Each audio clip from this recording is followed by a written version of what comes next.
अरे वो किया काम नहीं ये कर ले अब कर ले बोलो आ जाओ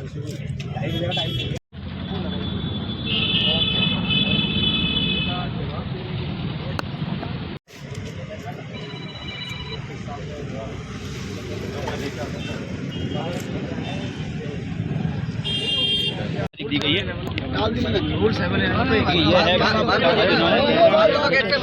होने का दावा जो है उदय उदय उदय भाई रुक जाओ आ जाओ रुको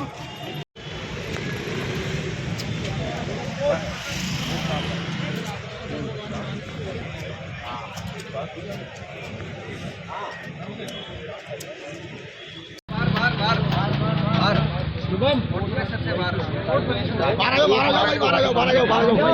एक मिनट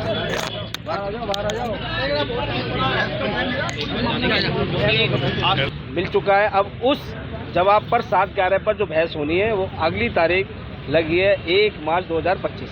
1 मार्च 2025 को रूल 711 पर बहस होनी है। उन्होंने बोला है कि ये केस चलने योग्य नहीं है।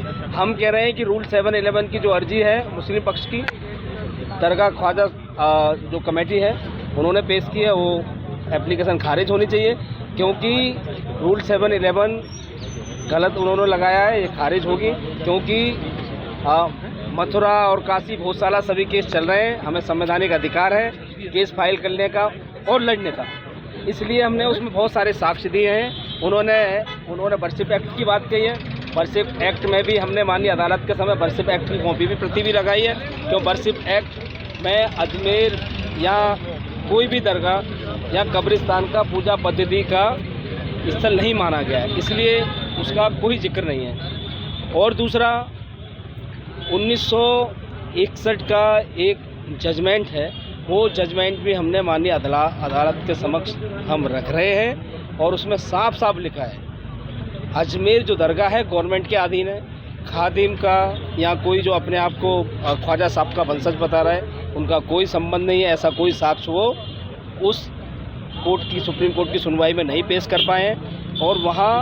और उसमें साफ साफ ये भी लिखा है कि जो दरगाह है वो दरगाह पूजा पद्धति का स्थान नहीं है, ये साफ साफ लिखा है। वो जजमेंट भी आएगा और हमारे वकील साहब सुप्रीम कोर्ट के वरुण कुमार सिन्हा 1 मार्च को आएंगे और अपनी बात रखेंगे। हम बहस करेंगे। हमें उम्मीद है कि वर्शिप रूल 711 खारिज होगी।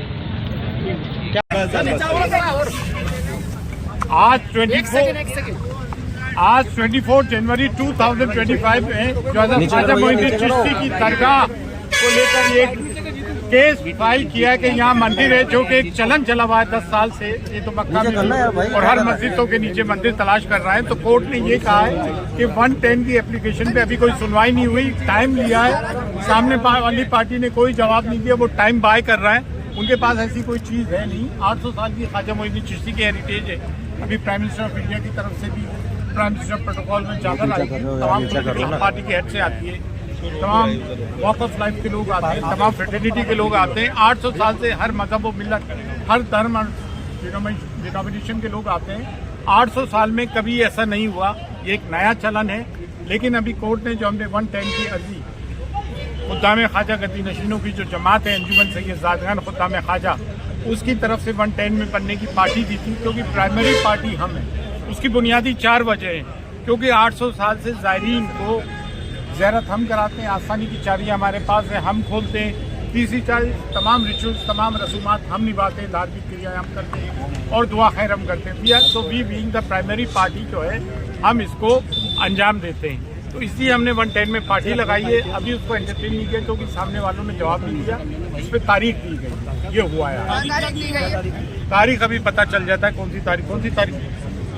हाँ अच्छा, ये कहते हैं कि ASI की रिपोर्ट, ASI तो कौन सी ईयर में हो गया था समीर साहब?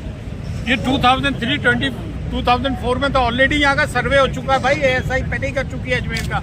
ये शाहजहानी मस्जिद, अकबरी मस्जिद, सबका दरगाह में ऑलरेडी सर्वे हो चुका है।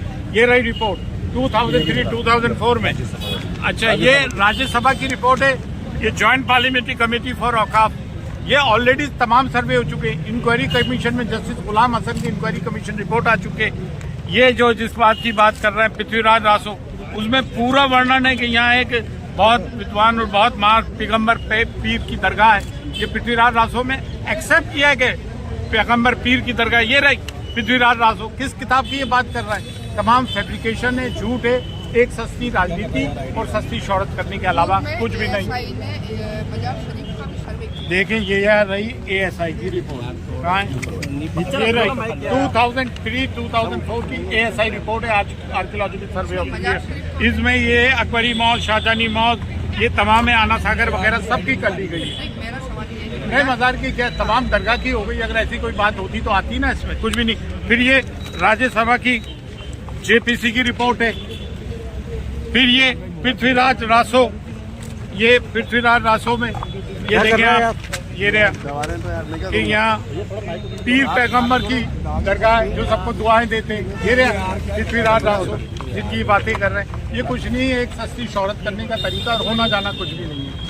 कौन सी तारीख पड़ी है? तारीख थी अभी बता दें, अभी मालूम करती अभी बता देते। ठीक है, ओके फाइन। अरे मैं कर रहा हूँ बात। आज इफेक्टिव कुछ नहीं था। 7/11 की जो दरगाह कमेटी की तरफ से एप्लीकेशन लगी थी उसका जवाब पेश हुआ है। उसकी बहस के अंदर 1 मार्च गई है और 110 की जितनी भी एप्लीकेशंस थी उनका जवाब वादी पक्ष द्वारा नहीं दिया गया है, उसके जवाब के लिए गई है। दरगाह कमेटी ने 7/11 में क्या चीज़ बताई? 4-5 पॉइंट्स हैं 7/11 में दरगाह कमेटी के। उसका इन्होंने क्या जवाब दिया वो एक बार देखना पड़ेगा, देख के ही फिर हम आपको बता पाएंगे। बिना देखे अगर मैं कुछ बोलूँगा तो गलत हो जाएगा। ये सिचुएशन है। कौन आपको व्यक्ति मिला और क्या बात हुई थी उससे आपकी? ये अनजान व्यक्ति था, मैंने कभी नहीं देखा उसको। उस व्यक्ति ने जो है मुझे ये बताया कि 230 को जो है मेरे को गोली मार के हत्या कर देगा। तो मैंने ये बात जो है अदालत के सामने रखा, मैंने अदालत से बता दिया है। अदालत इमीडिएट उसी वक्त पे मैं बोला कि अदालत को मैं पिटीशन डालता हूँ इसके बारे में अदालत में। तो अदालत ज़रूरी नहीं है, हम इंस्ट्रक्शन देते हैं करके पुलिस को स्पॉट में इंस्ट्रक्शन दी कि देखिए इनकी सुनवाई कीजिए, इनका जो भी है। तो मैं भी चाह रहा हूँ कि बार काउंसिल को यहाँ से, तो मेरे ब्रदर एडवोकेट्स हैं, मैं अपनी ड्यूटी करने के लिए आया हूँ और मेरा पर्सनल व्यक्ति कोई भी मामला नहीं है, मैंने रिप्रेजेंट करने के लिए आया है। SP अजमेर शरीफ का जो है उनको भी मैं दूंगा चिट्ठी, बार काउंसिल को रुकूंगा और इस मामले में डिस्ट्रिक्ट जज साहिबा को भी मैंने बताऊंगा कि ये मामला ऐसा है, इसको जो है गंभीरता से ले, कोई अनफॉर्चुनेट या कोई भी जो है इंसिडेंट्स नहीं होना चाहिए, बस इतना ही। कोर्ट परिसर के अंदर दी गई क्या आपको धमकी? जी, कोर्ट परिसर के अंदर? कोर्ट के बाहर। अच्छा ये बताएं, वो लुक वाइज कैसा था, क्या उम्र लग रही थी, क्या कपड़े थे उसके? देखिए वो ब्लैक कोट पहना हुआ था और टैग डाला हुआ था, बस इतना मैं जान सकता हूँ। चीज का टैग डाला? अरे बोल प्रेस मीडिया का। अच्छा जी, बोली तो रहा। अच्छा, अब आपने जब मजिस्ट्रेट साहब से गई तो क्या आप लिखित शिकायत संबंधित? लिखित की जरूरत उनको जरूरी नहीं बताए वो। तो जब मैं अपना एजिटेशन रखा मैंने, उन्होंने इमीडिएटली तुरंत पुलिस को, जो कोर्ट में मौजूद थे, वो पुलिस को बताया कि मामले में जो है देखिए आप भी, ऐसा नहीं होना चाहिए, एडवोकेट के साथ ऐसा नहीं होना चाहिए। तो मैं भी जो है रिक्वायर्ड प्रिकॉशंस लेके राइटिंग में जो देना है मैं वो चीज़ करता हूँ। अच्छा, आप किसकी तरफ से पैरवी करना है? मैं 1 Rule 10 इमरान, ये जो है हमारा पहला 1 Rule 10 एप्लीकेशन था कोर्ट के सामने, तो अभी तक पेंडिंग में है जी। और सुप्रीम कोर्ट में भी हम जो है व्हाट्सअप वर्क ऑफ फ्लैगशिप जो स्टे है उसमें भी हम इम्प्लीडिंग पार्टी हैं। आपका नाम? मेरा नाम हुसैन मुइन फारूक। कहाँ से? बेंगलोर से? जी, मैं वैसे बेंगलोर से हूँ लेकिन प्रैक्टिस सुप्रीम कोर्ट में करता हूँ। देख सकते हैं।